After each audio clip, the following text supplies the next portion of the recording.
4 settembre vede l'ago, incontro di indipendenza veneta. Con noi un socio fondatore, Dario Santi, sezione di Paese.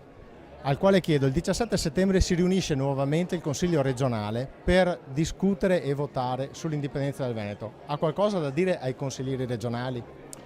Beh, avrei parecchio da dire, anche perché nella scorsa tornata sembra, è certo, che il Presidente della Giunta, Clodovaldo Ruffato, per un cavillo sia riuscito a posticipare ancora una volta quello che noi veneti, noi indipendentisti, da tempo cerchiamo.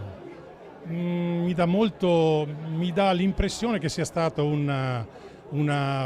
quasi un prendere ordini da Roma, perché per quanto riguarda anche la presentazione che il nostro Presidente della Regione Luca Zaia aveva fatto, sembrava che non ci fossero problemi almeno di questo tipo, e pertanto, come ho già avuto modo di dire in un'altra intervista, gradirei che Clodovaldo Ruffato cercasse di fare il suo mestiere, anche perché credo sia profumatamente pagato, ma dia l'impressione di fare l'interesse dei veneti, visto che noi l'abbiamo votato, e non prenda ordini di bottega da altre regioni d'Italia, perché la cosa una volta passi, ma la seconda potrebbe creare qualche problema.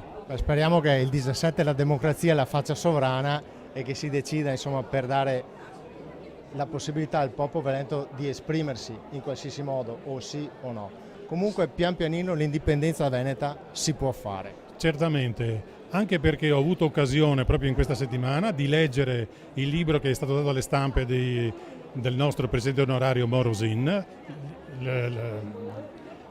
che parla appunto della libertà, dell'autodeterminazione dei popoli. È un libro che qualunque persona di buon senso e con un minimo di orgoglio, se lo legge, comprende e al 100% capisce che noi veneti abbiamo il diritto dell'autodeterminazione. Poi, quantomeno si va al referendum. Se poi la maggioranza dei veneti voterà magari contro, sa, nella vita tutto è probabile, tutto è possibile, Non allora penso. ne prenderemo atto. Io temo di no, però questo diritto noi ce l'abbiamo e ci deve essere, devono considerarci, ci deve essere dato. Grazie, buonasera. Prego.